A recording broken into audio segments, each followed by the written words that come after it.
ನಮಸ್ತೆ friends, welcome to my channel. Usha 450 computer embroidery ಮೆಷಿನ್ನ ಕ್ಲೀನಿಂಗನ್ನು ನಾನಿವತ್ತು ತೋರಿಸ್ತಾ ಇದ್ದೀನಿ.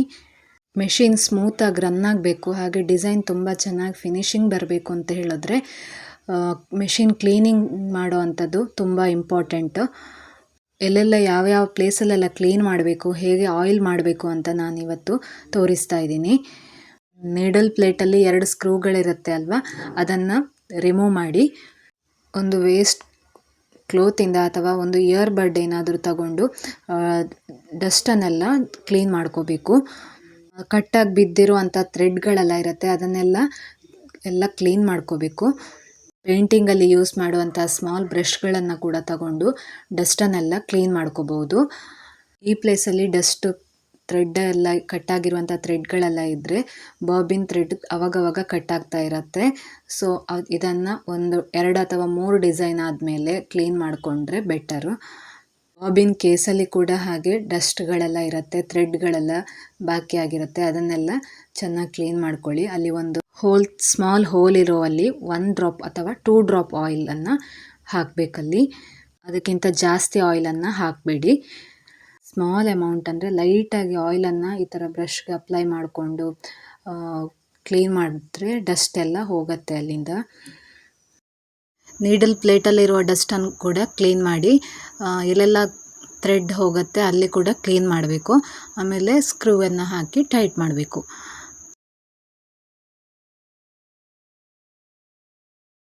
ಈ ಮೂವ್ ಆಗುವಂಥ ಬಾರ್ ಏನಿದೆ, ಇಲ್ಲೂ ಕೂಡ ಡಸ್ಟ್ ಎಲ್ಲ ತುಂಬಿಕೊಂಡಿರುತ್ತೆ, ಅದನ್ನು ಕೂಡ ಕ್ಲೀನ್ ಮಾಡಬೇಕು.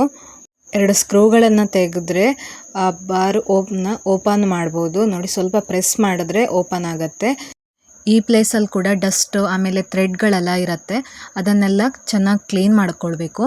ಆಮೇಲೆ 1 ಅಥವಾ 2 ಡ್ರಾಪ್ ಆಯಿಲನ್ನು ತಗೊಂಡು ಅಲ್ಲಿ ಮೂವ್ ಆಗುವಂಥ ಒಂದು ರಾಡ್ ಇದೆ, ಅದಕ್ಕೆ ಅಪ್ಲೈ ಮಾಡಬೇಕು. ಗ್ರೀಸ್ ಅಪ್ಲೈ ಮಾಡೋದಿದ್ರೆ ಹೈ ಕ್ವಾಲಿಟಿಯ ಗ್ರೀಸನ್ನು ಯೂಸ್ ಮಾಡಬೇಕು, ಇಲ್ಲಾಂದರೆ ವ್ಯಾಸ್ಲಿನನ್ನು ಕೂಡ ಸ್ವಲ್ಪ ಅಮೌಂಟಲ್ಲಿ ಯೂಸ್ ಮಾಡ್ಬೋದು. ಸ್ಟಾರ್ಟ್ ಮತ್ತು ಸ್ಟಾಪ್ ಬಟನ್ ಇದೆಯಲ್ವಾ, ಅದರ ಹಿಂದ್ಗಡೆ ಒಂದು ಸ್ಕ್ರೂ ಇರುತ್ತೆ, ಅದನ್ನು ರಿಮೂವ್ ಮಾಡಿದರೆ ಈ ಪಾರ್ಟ್ ಓಪನ್ ಆಗುತ್ತೆ, ಮೇಲ್ಗಡೆಯ ಪಾರ್ಟು. ಇಲ್ಲಿ ಕೂಡ ಹಾಗೆ ಮೂವಿಂಗ್ ಪಾರ್ಟಲ್ಲಿ ಎಲ್ಲ ಡಸ್ಟ್ ಇರುತ್ತೆ, ಆಮೇಲೆ ಥ್ರೆಡ್ಗಳೆಲ್ಲ ಸಿಕ್ಕಾಕೊಂಡಿರುತ್ತೆ. ಅದನ್ನೆಲ್ಲ ಒಂದು ವೇಸ್ಟ್ ಕ್ಲೋತಿಂದ ಕ್ಲೀನ್ ಮಾಡ್ಕೊಳ್ಳಿ ಫಸ್ಟು, ಇಲ್ಲ ಅಂತ ಹೇಳಿದರೆ ಒಂದು ಬ್ರಷಿಂದ ಕ್ಲೀನ್ ಮಾಡ್ಕೊಳ್ಳಿ. ಮೆಷಿನ್ ರನ್ ಆಗಬೇಕಿದ್ರೆ ಮೂವ್ ಆಗುವಂಥ ಪಾರ್ಟ್ಗಳಿಗೆ 1 or 2 ಡ್ರಾಪ್ಸ್ ಆಯಿಲನ್ನು ಅಪ್ಲೈ ಮಾಡ್ಕೊಳ್ಳಿ, ಲೈಟಾಗಿ ಅಪ್ಲೈ ಮಾಡ್ಕೊಳ್ಳಿ. ಜಾಸ್ತಿ ಆಯಿಲನ್ನೆಲ್ಲ ಅಪ್ಲೈ ಮಾಡೋದಕ್ಕೆ ಹೋಗಬಾರ್ದು, ಸ್ವಲ್ಪ ಆಯಿಲನ್ನು ಅಪ್ಲೈ ಮಾಡಬೇಕು. ಅಲ್ಲಿ ಸೆನ್ಸರೆಲ್ಲ ಇರೋದ್ರಿಂದ ಅದಕ್ಕೆ ಪ್ರಾಬ್ಲಮ್ ಬರ್ಬೋದು. ಈ ಪಾರ್ಟನ್ನು 1 ತಿಂಗಳಿಗೊಮ್ಮೆ ಆದರೂ ಕ್ಲೀನ್ ಮಾಡ್ತಾ ಇರಬೇಕು. ಬಾಬಿನ್ ಹಾಕುವಂಥ ಪಾರ್ಟ್ ಇದೆಯಲ್ಲ, ಬಾಬಿನ್ ಕೇಸ್ ಇರುವಂಥ ಪಾರ್ಟನ್ನು ಒಂದು ವಾರಕ್ಕೊಂದ್ಸಲಿ ಆದರೂ ಕ್ಲೀನ್ ಮಾಡಬೇಕು. ಇಲ್ಲಾಂತೇಳಿದರೆ ಮೆಷಿನ್ನ ಸೌಂಡಲ್ಲಿ ನಿಮಗೆ ಗೊತ್ತಾಗುತ್ತೆ, ವೇರಿಯೇಷನ್ ಆಗುತ್ತೆ. ಡಸ್ಟೆಲ್ಲ ತೆಗಿತಾ ಇದ್ದರೆ ಮೆಷಿನ್ ಸ್ಮೂತಾಗಿ ರನ್ ಆಗುತ್ತೆ ಮತ್ತು ವರ್ಕ್ ಮಾಡೋದು ಕೂಡ ಈಸಿ ಆಗುತ್ತೆ. ಹಿಂದಿನ ವಿಡಿಯೋಗಳಲ್ಲೆಲ್ಲ ಹೇಳಿದ್ದೆ, ನಾನು ಒಬ್ಬರ ಕೈಯಿಂದ ಯೂಸ್ ಮಾಡ್ತಾ ಇದ್ದಂಥ ಮೆಷಿನನ್ನು ತಗೊಂಡಿರುವಂಥದ್ದು. ಅವರೇ ನನಗೆ ಈ ಮೆಥಡ್ಗಳನ್ನೆಲ್ಲ, ಈ ಕ್ಲೀನಿಂಗ್ ಮೆಥಡ್ಗಳನ್ನೆಲ್ಲ ಹೇಳಿಕೊಟ್ಟಿದ್ದಾರೆ. ಮೆಷಿನ್ ಕೂಡ ಹಾಗೆ ಸ್ಮೂತಾಗಿರುತ್ತೆ, ಹಾಗೆ ವರ್ಕಿಂಗ್ ಕೂಡ ಈಸಿ ಆಗುತ್ತೆ. ಡಿಸೈನ್ ಫಿನಿಷಿಂಗಲ್ಲೂ ಕೂಡ ಒಳ್ಳೆ ಫಿನಿಷಿಂಗ್ ಬರುತ್ತೆ. ಮೆಷಿನಿನ ಮೇಲ್ಗಡೆ ಈ ಥರ ಇರುತ್ತೆ, ಅಲ್ಲಿ ಕೂಡ 1 ಡ್ರಾಪ್ ಆಯಿಲನ್ನು ಹಾಕಬೇಕು. ಅದೆಲ್ಲ 1 ತಿಂಗಳು 2 ತಿಂಗಳಿಗೆ ಒಂದ್ಸಲ ಮಾಡಿದ್ರೆ ಸಾಕು. ಇನ್ನು ಥ್ರೆಡ್ ಎಲ್ಲೆಲ್ಲ ಪಾಸ್ ಆಗುತ್ತೆ ಅಲ್ಲೆಲ್ಲ ನಾವು ಕ್ಲೀನ್ ಮಾಡಬೇಕು. ನೋಡಿ, ಒಂದು ತಿನ್ನಾದಂಥ ಕ್ಲೋತನ್ನು ಈ ಥರ ಕಟ್ ಮಾಡಿಕೊಂಡು ಕ್ಲೀನ್ ಮಾಡ್ತಾ ಇದ್ದೀನಿ. ನನ್ನ ಮೆಷಿನನ್ನು ರೆಗ್ಯುಲರಾಗಿ ನಾನು ಈ ಥರ ಕ್ಲೀನ್ ಮಾಡ್ಕೊಳ್ತೀನಿ. ಯಾರ ಹತ್ರ ಎಲ್ಲ ಉಷಾ 450 ಮತ್ತು 550 ಇದೆ, ಅವರು ಕೂಡ ಈ ಮೆಥಡ್ಗಳನ್ನು ಫಾಲೋ ಮಾಡಿ ಕ್ಲೀನ್ ಮಾಡ್ಕೊಳ್ಳಿ. ಈ ಥರ ಕ್ಲೀನ್ ಮಾಡಿದ್ರೆ ಅಪ್ಪರ್ ಥ್ರೆಡ್ ಕಟ್ ಆಗುವಂಥದ್ದು ಕಡಿಮೆ ಆಗುತ್ತೆ.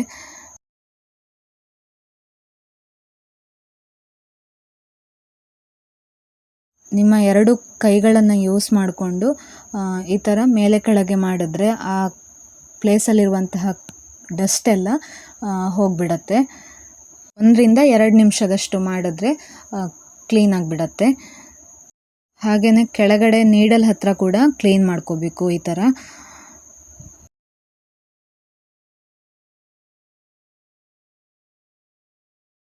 ಮೆಷಿನಿನ ಮೇಲ್ಗಡೆ ಎಲ್ಲ ಕ್ಲೀನ್ ಮಾಡಿದ್ದಾಯಿತು. ಇನ್ನು ಒಳಗಡೆ ಪಾರ್ಟನ್ನು ಕ್ಲೀನ್ ಮಾಡ್ಕೊಳ್ಳೋಣ. ಮೊದಲು ಪವರ್ ಸಪ್ಲೈ ಮತ್ತು ಪೆನ್ ಡ್ರೈವನ್ನು ಮೊದಲು ತೆಗೆದುಬಿಡಿ. ಇಲ್ಲ ಅಂತೇಳಿದ್ರೆ ಮೆಷಿನನ್ನು ಇನ್ವರ್ಟ್ ಮಾಡಬೇಕಿದ್ರೆ ಪೆನ್ ಡ್ರೈವ್ ಕಟ್ಟಾಗೋ ಚಾನ್ಸಸ್ ಇರುತ್ತೆ. ಪೆನ್ ಡ್ರೈವಲ್ಲಿರುವಂಥ ಡಿಸೈನ್ಗಳು ಬೇರೆ ಕಡೆ ಸೇವ್ ಇಲ್ಲ ಅಂತ ಹೇಳಿದ್ರೆ ನಿಮಗೆ ಡಿಸೈನ್ಗಳನ್ನು ಹುಡುಕೋದಕ್ಕೆ ಅಥವಾ ಡಿಸೈನ್ಗಳನ್ನು ಪರ್ಚೇಸ್ ಮಾಡಬೇಕಾಗ್ಬೋದು, ಅಥವಾ ಡಿಸೈನ್ಗಳು ನಿಮ್ಮ ಹತ್ರ ಇರುವಂಥ ಡಿಸೈನ್ಗಳು ನಿಮಗೆ ವಾಪಸ್ ಬೇಕು ಅಂತ ಹೇಳಿದರೆ ಸಿಗದೇ ಇರ್ಬೋದು. ಹಾಗಾಗಿ ಪೆನ್ ಡ್ರೈವನ್ನು ರಿಮೂವ್ ಮಾಡ್ಕೋಬೇಕು.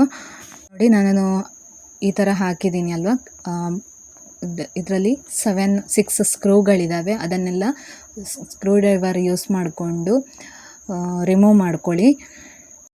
ಡೈಲಿ ಮೆಷಿನ್ ರನ್ ಆಗ್ತಾ ಇದ್ದರೆ ಒಂದು 2-3 ತಿಂಗಳಿಗೆ ಒಂದು ಸಲ ಆದರೂ ಈ ಪಾರ್ಟನ್ನು ಕ್ಲೀನ್ ಮಾಡ್ಕೋಬೇಕಾಗತ್ತೆ. ಸ್ಕ್ರೂ ಎಲ್ಲ ತೆಗೆದ ಮೇಲೆ ನೋಡಿ, ಈ ಪ್ಲೇಟಲ್ಲಿ ಎಷ್ಟು ಕೊಳೆಗಳಿದ್ದಾವೆ, ಎಷ್ಟು ಥ್ರೆಡ್ಗಳು, ಡಸ್ಟ್ ಎಲ್ಲ ಇದೆ, ಅದನ್ನೆಲ್ಲ ಒಂದು ವೇಸ್ಟ್ ಕ್ಲೋತಿಂದ ಕ್ಲೀನ್ ಮಾಡ್ಕೋಬೇಕು. ಹಾಗೆ ಈ ಪಾರ್ಟಲ್ಲಿ ಕೂಡ ಹಾಗೆ ತುಂಬ ರಿಮೈನಿಂಗ್ ಥ್ರೆಡ್ಗಳು, ಕಟ್ಟಾಗಿರುವಂತಹ ಥ್ರೆಡ್ಗಳು, ಡಸ್ಟ್ ಎಲ್ಲ ಇರುತ್ತೆ. ಅದನ್ನೆಲ್ಲ ಒಂದು ಬ್ರಷಿಂದ ಅಥವಾ ಒಂದು ಕ್ಲೋತಿಂದ ಫಸ್ಟ್ ಕ್ಲೀನ್ ಮಾಡ್ಕೊಳ್ಳಿ. ಆಮೇಲೆ ಮೂವ್ ಆಗುವಂತಹ ಪಾರ್ಟ್ಗಳಿಗೆ ಲೈಟಾಗಿ 1 or 2 ಡ್ರಾಪ್ಸ್ನಷ್ಟು ಆಯಿಲನ್ನು ಅಪ್ಲೈ ಮಾಡ್ಕೋಬೇಕು. ಮೋಟರ್ಗೆ ಅಥವಾ ಬೇರೆ ಕಾಂಪೊನೆಂಟ್ಸ್ಗೆ ಎಲ್ಲ ಆಯಿಲನ್ನು ಹಾಕಬಾರ್ದು. ಎಲ್ಲ ಕ್ಲೀನ್ ಆದಮೇಲೆ ಪುನಃ ಆ ಪ್ಲೇಟನ್ನು ಕವರ್ ಮಾಡಿ ಸ್ಕ್ರೂಗಳನ್ನೆಲ್ಲ ಹಾಕಿದರೆ ಕ್ಲೀನಿಂಗ್ ಮಾಡುವಂಥ ಕೆಲಸ ಮುಗೀತು. ಮೆಷಿನನ್ನು ತಗೊಳ್ಬೇಕಿದ್ರೆ ನನಗೆ ಅವರೇ ಮೆಷಿನ್ ಕೊಟ್ಟವರೇ ಆಯಿಲನ್ನು ಕೂಡ ಜೊತೆಗೆ ಕೊಟ್ಟಿದ್ದರು. ಅದರ ನೇಮ್ ಸಿಲಿಕೋನ್ ಆಯಿಲ್ ಅಂತ ಹೇಳಿ, ಅವರು ಅದನ್ನು ಫಾರಿನಿಂದ ತರಿಸಿದ್ದು ಅಂತ ನನ್ನ ಹತ್ರ ಹೇಳಿದರು. ತುಂಬ ಚೆನ್ನಾಗಿದೆ ಈ ಆಯಿಲನ್ನು ಅಪ್ಲೈ ಮಾಡಿದರೆ ಮೆಷಿನ್ ತುಂಬ ಸ್ಮೂತ್ ಆಗುತ್ತೆ. ಇನ್ನೊಂದು ಪಾರ್ಟಲ್ಲಿ ಕ್ಲೀನಿಂಗ್ ಮಾಡೋದನ್ನು ನಾನು ತೋರಿಸ್ತೀನಿ. ಎಲ್ಲಿ ಅಂತ ಹೇಳಿದರೆ, ಮೆಷಿನಿನ ನೀಡಲ್ ಇದೆ ಅಲ್ವಾ, ಅಲ್ಲೇ ಸೈಡಲ್ಲಿ ಒಂದು ಸ್ಕ್ರೂ ಇರುತ್ತೆ. ಅದನ್ನು ರಿಮೂವ್ ಮಾಡಿದರೆ ಈ ಪಾರ್ಟ್ ಓಪನ್ ಆಗುತ್ತೆ. ನಿಮಗೆ ವಿಡಿಯೋದಲ್ಲಿ ತೋರಿಸ್ತೀನಿ ಸರಿಯಾಗಿ ನೋಡಿ. ಈ ಪಾರ್ಟಲ್ಲಿ ಇಲ್ಲೂ ಕೂಡ ಥ್ರೆಡ್ಗಳೆಲ್ಲ ಇರುತ್ತೆ, ಅದನ್ನೆಲ್ಲ ಕ್ಲೀನ್ ಮಾಡಬೇಕು. ಅಲ್ಲಿ ಆಯಿಲೆಲ್ಲ ಏನು ಅಪ್ಲೈ ಮಾಡೋದಕ್ಕೆ ಹೋಗಬೇಡಿ. ಡಸ್ಟ್ಗಳನ್ನು ಮತ್ತು ರಿಮೈನಿಂಗ್ ಥ್ರೆಡ್ಸ್ ಇದ್ದರೆ ಅದನ್ನು ಕ್ಲೀನ್ ಮಾಡಿದ್ರೆ ಸಾಕು. ಇಲ್ಲಿ ಆಯಿಲಿಂಗ್ ಎಲ್ಲ ಮಾಡಿ ಇಮಿಡಿಯೇಟ್ ಡಿಸೈನ್ ಸ್ಟಾರ್ಟ್ ಮಾಡೋದಲ್ಲ, ಒಂದು ಸ್ವಲ್ಪ ಟೈಮು ಹಾಗೆ ಮೆಷಿನನ್ನು ಬಿಡಬೇಕು. ಒಂದು ಮಿನಿಮಮ್ ಆದರೂ ಒಂದು 5 ರಿಂದ 8 ಗಂಟೆಗಳಷ್ಟು ಕಾಲ ಮೆಷಿನನ್ನು ಹಾಗೆ ಬಿಡಬೇಕು. ಇಮಿಡಿಯೇಟ್ ನೀವು ಡಿಸೈನ್ ಸ್ಟಾರ್ಟ್ ಮಾಡಿದರೆ ಆಗ ಆಯಿಲೆಲ್ಲ ಏನಾದರೂ ಸಿಕ್ಕಾಕೊಂಡು ಥ್ರೆಡ್ಗಳೆಲ್ಲ ಕಟ್ಟಾಗುವಂಥ ಚಾನ್ಸಸ್ ಇರುತ್ತೆ ಡಿಸೈನ್ ಆಗಬೇಕಿದ್ರೆ. ಸೊ ಮೆಷಿನನ್ನು ನೈಟ್ ಕ್ಲೀನ್ ಮಾಡಿಕೊಂಡ್ರೆ ಮಾರ್ನಿಂಗ್ ಮೆಷಿನನ್ನು ರನ್ ಮಾಡ್ಬೋದು. ಮೆಷಿನ್ ಕ್ಲೀನ್ ಮಾಡಿದ ನೆಕ್ಸ್ಟ್ ಡೇ ನೋಡಿ, ನಾನು ಡಿಸೈನ್ ಮಾಡ್ತಾಯಿದ್ದೀನಿ. ಎಷ್ಟು ಸ್ಮೂತಾಗಿ ಮೆಷಿನ್ ರನ್ ಆಗ್ತಾಯಿದೆ. ಥ್ರೆಡ್ ಬ್ರೇಕೇಜ್ ಆಗುವಂಥ ಚಾನ್ಸಸ್ಸು ತುಂಬ ಕಡಿಮೆ ಇರುತ್ತೆ ನೆಕ್ಸ್ಟ್ ಒಂದು 2-3 ಡಿಸೈನ್ಗೆಲ್ಲ. ಇವತ್ತಿನ ವಿಡಿಯೋ ಇಷ್ಟ ಆದರೆ ಲೈಕ್ ಮಾಡಿ, ಶೇರ್ ಮಾಡಿ ಮತ್ತು ಕಮೆಂಟ್ ಮಾಡಿ. ಅದು ನನ್ನ ಚಾನಲನ್ನು ಸಬ್ಸ್ಕ್ರೈಬ್ ಮಾಡಿಲ್ಲ ಅಂತ ಹೇಳಿದರೆ ಸಬ್ಸ್ಕ್ರೈಬ್ ಮಾಡಿಕೊಂಡು ನನ್ನ ವಿಡಿಯೋಗಳಿಗೆ ಸಪೋರ್ಟ್ ಮಾಡ್ತಾ ಇರೋದಕ್ಕಾಗಿ ಥ್ಯಾಂಕ್ ಯು.